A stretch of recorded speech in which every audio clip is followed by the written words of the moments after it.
सामान्य नागरिक म्हणून मला पडलेला प्रश्न खरं तर मी तुम्हाला विचारते। गेले काही दिवस 2-3 दिवस आपण जर पाहिलं तर बच्चू कडू अतिशय ॲग्रेसिव्ह अवघ्या महाराष्ट्रानं पाहिलेले आहेत। काल तर अगदी जेलभरो आंदोलनापर्यंत स्वतःला अटक करून घेण्यापर्यंतचा बच्चू कडूंचा प्रवास महाराष्ट्रानं पाहिलेला आहे। बच्चू कडू आक्रमक झालेले होते, मुख्यमंत्र्यांवर आगपाखड करत होते। आज आता एका रात्रीत असं काय झालं की बच्चू कडू म्हणतायत की मुख्यमंत्री निश्चितच या सगळ्या मुद्द्यावर सकारात्मक बैठक घेतील, तोडगा काढतील। इतके आशावादी बच्चू कडू मुख्यमंत्र्यांबद्दल। नाही, कसं आहे, आता चर्चेला चाललो, आता का शिव्या देत चालू जाऊ का चर्चेला?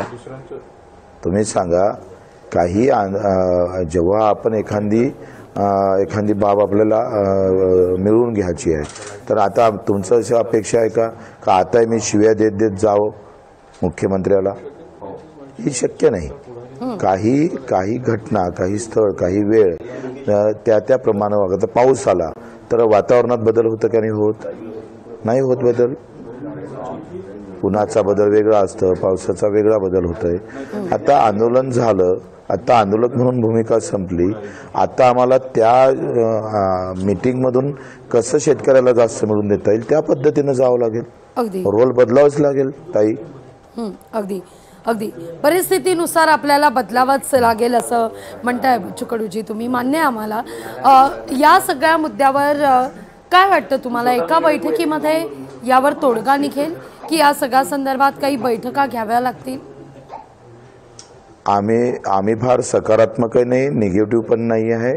आणि माझा शेतकरी जो आता अडचणीत आहे, मला हे बांधलं नाही, ही अजूनही आम्ही सोडली नाही। आणि जेपर्यंत कर्जमुक्ती नाही तेपर्यंत सोडणार नाही, आम्ही कुठेही मागं हटणार नाही। तुम्ही लक्षात ठेवा। त्याच्यानं बैठक कशी होईल, काय होईल ते बैठकीचा नंतरचा विषय आहे।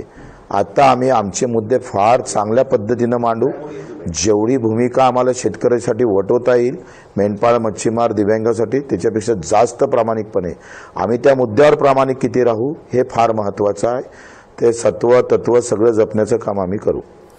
अगदी या बैठकीत नेमका कसा तोडगा निघतोय याकडे आमची देखील नजर असेल आणि त्यानंतर सुद्धा आम्ही तुमच्याशी अर्थातच संवाद साधू, कारण शेतकऱ्याकरता पुकारलेला हा फार मोठा एल्गार आहे। खरं तर शरद जोशींनंतर